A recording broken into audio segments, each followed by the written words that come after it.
Oh my god. Damn. Now I know why bitches be calling you Queen Moon. Just look at that ass, son.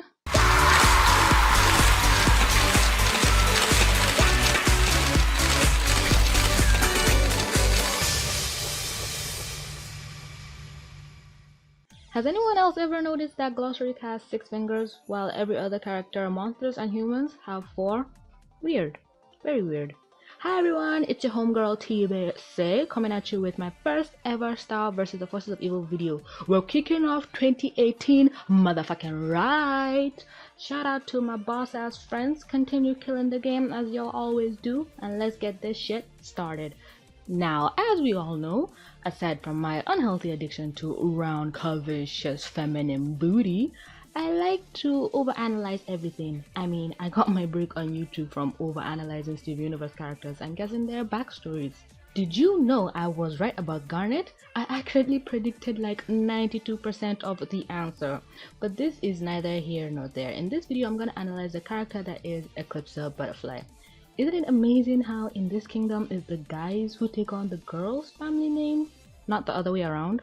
Now, I am not a connoisseur of the Stiftefour lore, neither am I well versed in the Butterfly family dynasty, but I am a motherfucking aficionado when it comes to stalking / being obsessed with something. I dig around and read every single scripture possible known to man till I am knowledgeable enough to talk about it. P.S. I just read about the episode Into the Wand and I don't like it. I hate things that have to do with existence or erasing a past or future self. Time travel is just the straight up worst for me. Shit sends me into an existential crisis. But swiftly changing topics, back to the main point. Eclipsa Butterfly, the Queen of Darkness. Or is she? Throughout the show, we are led to believe that Eclipsa Butterfly is this devil woman who did the inconceivable, who meddled in dark arts and is evil personified. But if you watch the show or pay any close attention, that is just not the case. Eclipsa isn't evil. Eclipsa is me. Well, no, not like physically me, but you get where I was going with that. In fact, Eclipsa is voiced by Ross from Game of Thrones. Hey, if I do research, I do it right. Our chocolate addict Queen of Darkness was imprisoned in Crystal for hundreds and hundreds of years for a crime, well, no one even actually knows. When confronted by Star, the Magical High Commission itself could not even come up with a viable reason as to why Eclipsa was imprisoned. Like, what the heck, are these dudes immortal?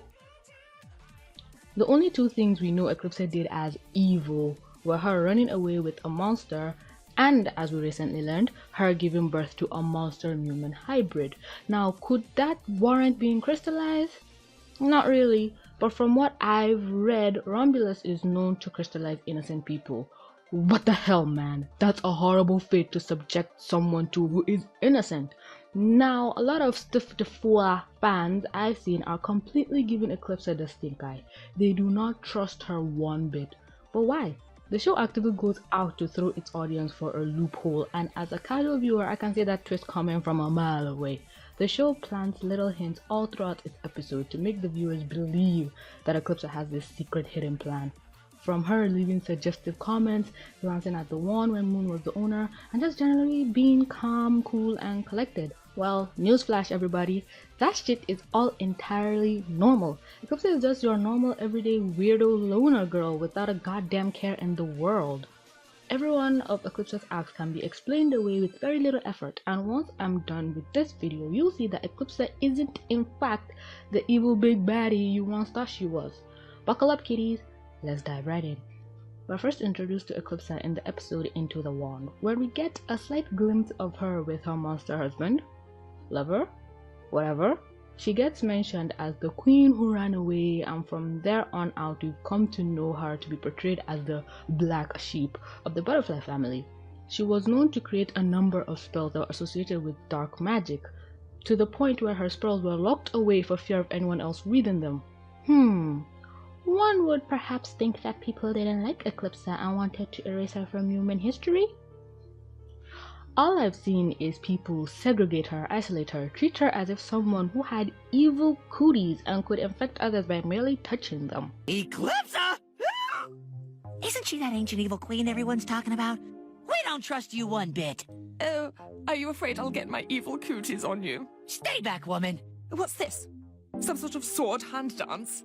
This looks fun. We see the Magic High Commission acting incompetent at best towards Star's evaluation after her coming in contact with Eclipsa, making it seem like the girl contacted Ebola for God's sake. We see Eclipsa herself far too used to this treatment. Whenever someone acts scared or hostile towards her, she responds with her regular calm and composed demeanor, even at times being overly friendly when not even close to the same is being shown back at her. Eclipsa is not even fazed by her treatment and at oftentimes finds great humor in it. What do you expect from someone who knows she is different from the rest and people tend to act schemish around her? Now I know when Eclipsa's trial eventually comes up, we'll get a lot more answers than this video could predict. But before then, let's see if we can break the case against her. Now, the first thing people bring up against Eclipsa is that she abandoned her kingdom, her people, and ran off with the monster. But as Star says herself, you can't send someone to jail for being in love. Like all over the world, adultery isn't viewed as a crime. Except for Sharia law. So Eclipsa leaving her Mumin king husband at the time and running off with the monster wasn't a crime. Irresponsible, yes, but hardly anything worth being seen as something guilty by a court of law. Unless you live in Saudi Arabia. Okay, I'll stop taking shots. The only other shred of information that could be used against Eclipsa is the now revealed identity of her daughter, Meteora. Wait a second. Eclipsa, Meteora, Eclipse, Meteor, Moon, Star. These butterfly names are getting less creative by the generation. Now, if the secret was to be revealed during Eclipsa's trial, any normal court of law would throw it out. What? It's illegal to give birth now? Give me a break.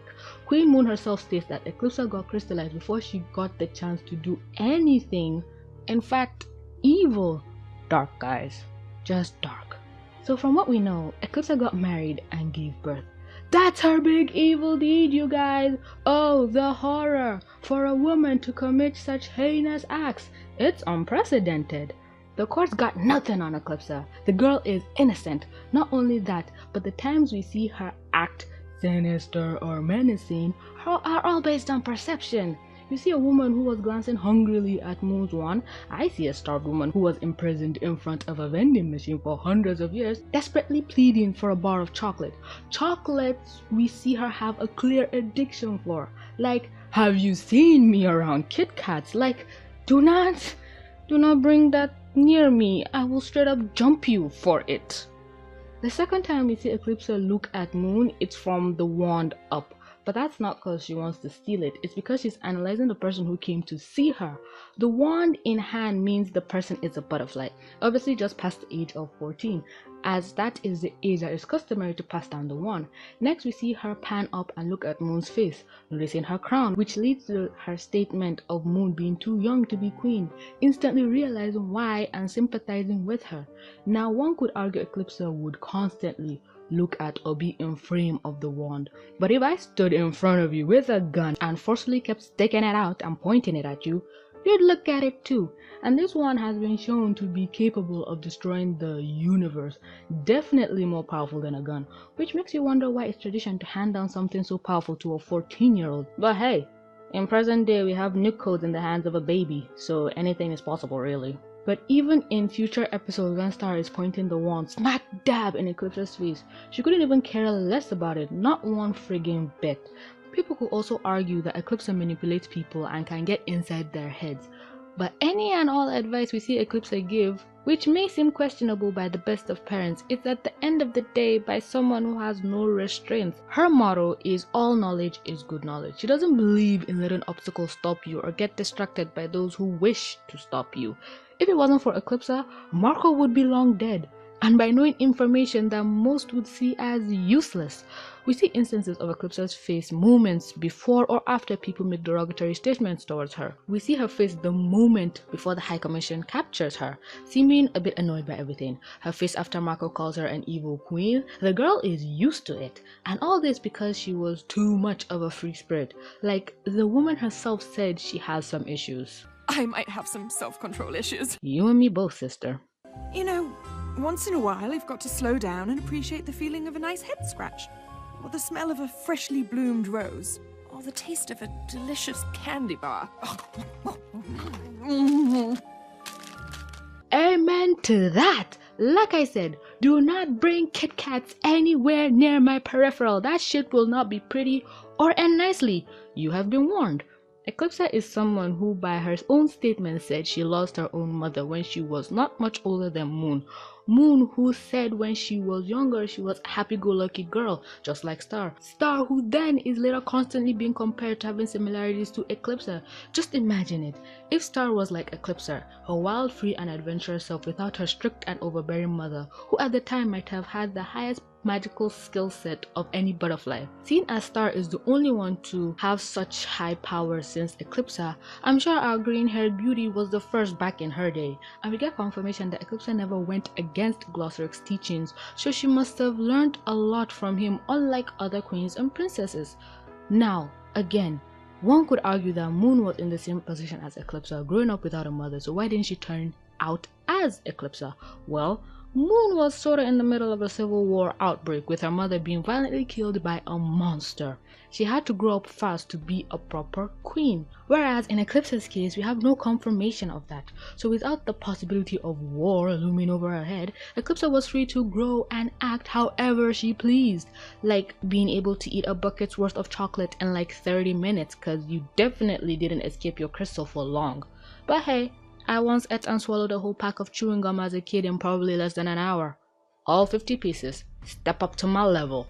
And someone without parental guidance would grow up to be carefree without a sense of responsibility. Back then she was probably 16 at the time, but I need to remind you that Star wasn't a poster girl for responsibility at the start of the show, but certain events made her grow up a bit.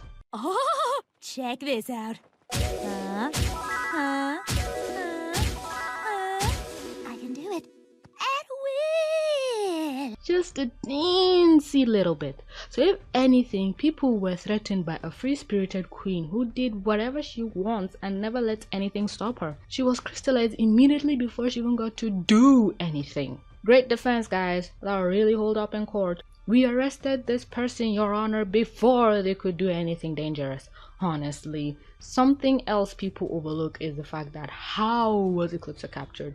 Even though the tapestries in the grandma room kind of overglorify the situation or instance, it still depicts what happens. And from Eclipsa's tapestry, we see her clearly in possession of her wand. So how then did they not only capture her but subsequently crystallize her? I have a theory that probably a deal was struck for Eclipsa to be crystallized in exchange for her baby being allowed to, well, live. I would not put it past these wackos to consider killing a baby, because what human in their right mind would want a hybrid human monster princess who would then grow up to be their queen? The people would riot. But hey, this is an analysis, not a theory. We clearly see whatever her name here go after Meteora, clearly seeing her as a big threat because this is an entity that is both monster but possesses butterfly magic. So how was she able to escape this kind of scrutiny and living basically hiding in plain sight, running a school that Moon herself wanted to send Star to? Jeez, talk about a catch-22. If Eclipsa was in fact as evil as everyone says, I doubt taking her wand would be a tale no one is talking about. If she was evil, she wouldn't be so passive about the fate given to her. Heck, knowing her, she might have even been looking forward to it, seeing it as a new experience. And here's a little truth bomb before I leave you off on your merry way. Even if Eclipsa is found guilty, which I highly doubt, she won't be able to be recrystallized. Bet money on it. Why or how, you ask?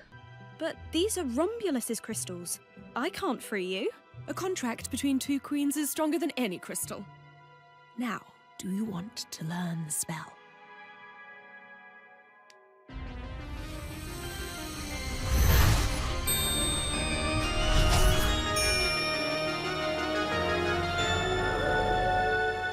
And we see proof of this when Rombulus shot his crystals at her and missed. We see a split frame of Eclipsa's face. She looks amused, like this whole thing was trivial and pointless, because again, a contract between two queens is stronger than any crystal. Toffee is dead, and Eclipsa gets to walk around a free woman. But hey, if you're looking for a different queen to blame and look at as evil, then look no further than Queen Moon.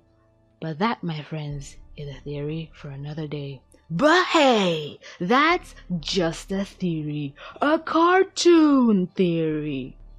Thanks for watching. Hey guys, thanks you so much for watching. Can you tell that the style of my videos are being influenced by the game theorists?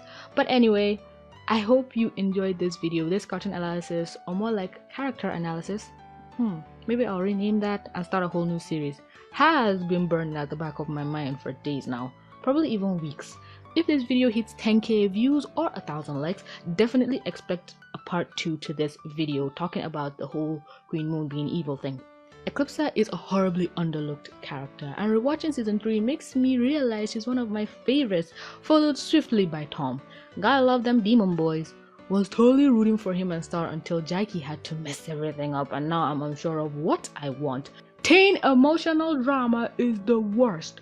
Vote in the card who is your favorite character. Eclipsa, Tom, Moon, Star, or Marco. I'd love to know. I'll reveal the results in my next cartoon analysis video.